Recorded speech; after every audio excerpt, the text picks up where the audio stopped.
Well, here's a question for you. Did you get a good night's sleep? Many people don't, and often the reason is the person closest to your heart. So, have you considered what's called a sleep divorce?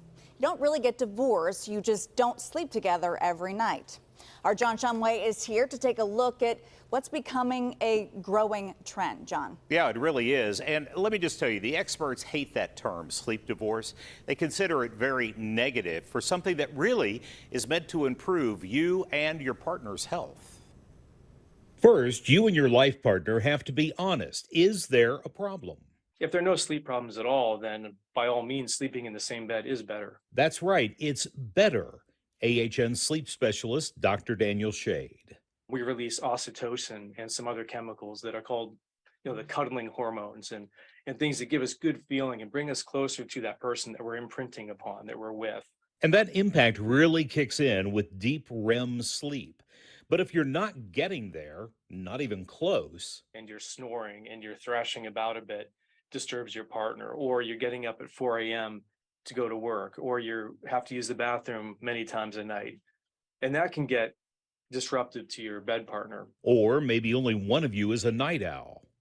Perhaps one person wants to watch TV until midnight and the other doesn't, or you like the bed colder. Little things like that can lead to sleep disruption. That is when considering separate sleeping arrangements might come in the interest of your health. You want them rested, you want them well fueled, well trained, you want them in a positive mood. Forensic sexologist and sex counselor Eric Garrison.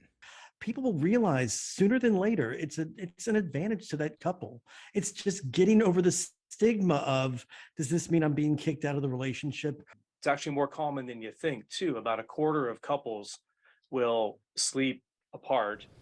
Yeah, and Dr. Shade says the recent study found about half of all couples actually would like to sleep apart because their partner disrupts their sleep, but they don't. Because of that stigma, you don't sleep together? But I imagine that conversation is going to be quite awkward, right? Yeah. Like, hey, you're keeping me up at night. Yeah, it really can be awkward. It can be very difficult to start. And starting the conversation, there's a way to do it. There is a way not to do it. And we'll talk about that coming up, as well as how intimacy can survive the idea of sleep separation. I think it's a really good thing to talk about because I think there are so many couples dealing with this and some of them already sleeping apart. Like they're on to it. They figured it out. Yeah, about a quarter of them already have figured it out, Yeah. and half want to. So, yeah. All right. Thanks, John.